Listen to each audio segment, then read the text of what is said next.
Here we are at the Australian Armour and Artillery Museum as part of AusArmourFest 2022, Day 3. And here's another exceptional vehicle in the museum's collection.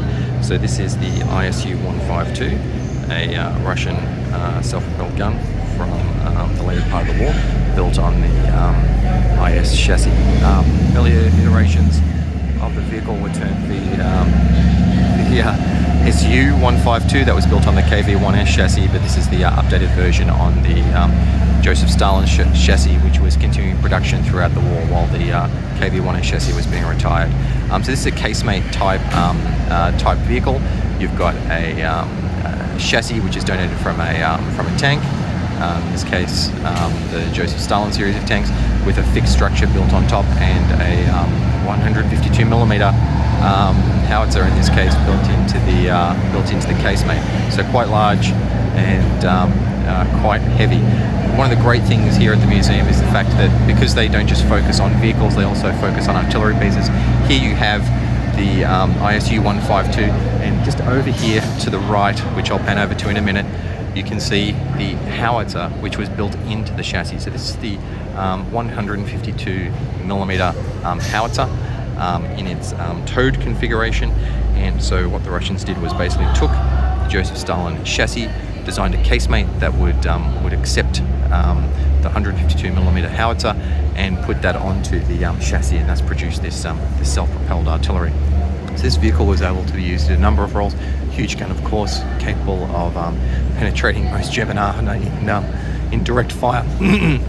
Also used as a howitzer, so it could you could imagine what this 152mm gun could do when it was put up against a building. In the case of the Russians advancing through Eastern Europe and capturing the cities and towns along the way. So quite potent and devastating weapon. Like a lot of the Russian vehicles, you see them with their travelling tanks in situ, so carrying a bit of extra fuel with them along for the ride, so they didn't have to have as many refueling trucks, and then could just top the tanks off before battle. Like what we saw with the T-34-85, you see here this philosophy of easy servicing. So you've got here an entire back panel which can be unbolted and swung open to access the engine bay and the transmission. This is like the T-34. This is a rear engine, rear drive vehicle. So in this case, we have a traditional type sprocket mounted at the rear. In the front, you've got an idler wheel. There's the engine deck quite high up. Let's see if I can get a shot of that. All right. And then these circular hatches for doing smaller maintenance tasks. You can see how heavy this is. There's a torsion spring in there to assist with the opening and closing of the rear hatch. So you can see here quite a large commander's hatch, which opens up at the rear and the top, and the casemate. One of the things I love to see on these Russian tanks is how rough the welds are, how rough the cutting is, how rough the plates are.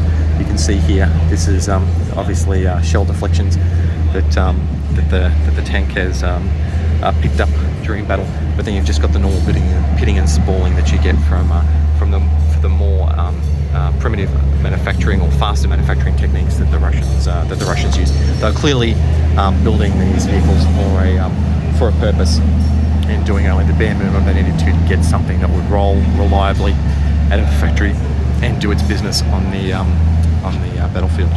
So some great angles on this vehicle. In particular, I love the flash suppressor, or the muzzle at the end of the 152mm gun, and the huge mantlet, huge cast mantlet, and its adapter with massive bolts. Take a quick look inside via the driver's hatch. Pretty bare inside, so interior is incomplete.